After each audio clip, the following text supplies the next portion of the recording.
So you are playing with black and suddenly the chess gods laugh at you and throw an opponent who plays knight g5. You attack the knight by playing h6 but your opponent laugh at you and plays knight takes f7, forking your queen and rook and smoking your position in just 8 moves.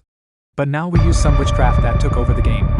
After knight g5, your opponent below 1200 is actually lost because you played bishop c5. Your opponent laughs at you as they fork you again. But now you throw a counterpunch to their face. Bishop takes f2, forcing the king out in the open, and then knight d4. If the king tries to hide back, we give them a goodnight kiss by queen h4. Now the king is under attack and both of the king moves lead to mate. So they play g3, but we take it with knight, and after takes, we take the rook with a check then give a check with the knight, and win the queen.